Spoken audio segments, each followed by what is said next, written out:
वह चुपचाप हाथ में क्रॉसबो लिए पहाड़ी की चोटी पर चढ़ गया। हत्यारों को अपने घर पर भीषण हमला करते देख उसने बिना किसी हिचकिचाहट के तीर चला दिया।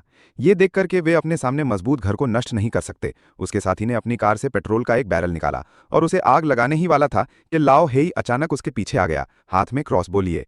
हत्यारा शांत रहा, ये मानते हुए कि लाओ हेई पहले से ही अपने साथी की बंदूक की चपेट में है, लेकिन काफी देर इंतजार करने के बाद उसे गोली चलने का कोई संकेत नहीं मिला। निराश होकर हत्यारे ने तेजी से बैरल लाओ हेई पर घुमाया, उसकी जान लेने की उम्मीद में।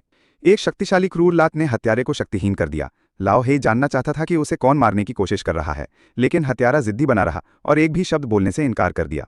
ये देखकर ओल्ड ब्लैक ने बोलना बंद कर दिया और बस थोड़ा सा पेट्रोल उठाकर हत्यारे पर उड़ेल दिया, उसे डराने के इरादे से। अचानक हत्यारे ने कहानी का खुलासा करने से बचने के लिए खुद को आग लगा ली। इस दृश्य ने ओल्ड ब्लैक को पूरी तरह से अचंभित कर दिया। हालांकि उसे हमले के पीछे किसका हाथ है इसका अंदाजा तो था, फिर भी वो सोच रहा था कि वे उसे कैसे ढूंढ पाए। ओल्ड ब्लैक 3 साल पहले इस इलाके में आकर बसा था। तस्वीर में दिख रही महिला उसकी पत्नी थी, जिसके जीवन या मृत्यु के बारे में कोई जानकारी नहीं थी। हर सुबह वो अपने शरीर को बेहतरीन स्थिति में रखने के लिए अपने मार्शल आर्ट कौशल का गहन अभ्यास करता था। समय के साथ उसके मार्शल आर्ट कौशल ने एक युवा लड़के को आकर्षित किया, जो उसके साथ हर दिन अभ्यास करने लगा। उसकी अटूट लगन से बहुत प्रभावित होकर ओल्ड ब्लैक ने ऑस्कर के साथ अपने मार्शल आर्ट कौशल को खुलकर साझा करने का फैसला किया। जल्द ही 1 साल चुपचाप बीत गया और ऑस्कर के मार्शल आर्ट कौशल एक निश्चित स्तर की दक्षता तक पहुंच गए।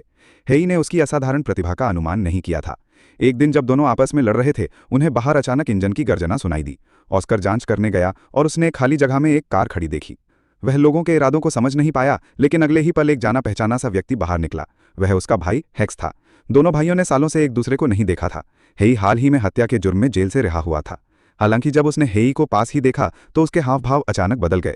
एक गिरोह का सरगना होने के नाते वह उस आदमी के हाव भाव और हाव भाव को अच्छी तरह से जानता था। वह निश्चित रूप से एक पुलिस अधिकारी था और उसकी बातों से हेई के प्रति उसकी दुश्मनी छुपी नहीं थी।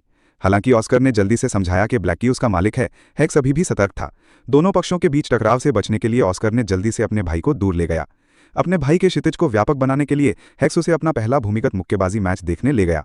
हालांकि मंच पर दोनों के बीच हुई लड़ाई ने ऑस्कर की बिल्कुल भी दिलचस्पी नहीं जगाई। उनके अनुसार इसमें कोई तकनीकी बात नहीं थी, इसलिए जब होस्ट ने पूछा कि क्या कोई चुनौती देने वाला है तो ऑस्कर दृढ़ता से खड़ा हुआ और मंच पर चढ़ गया।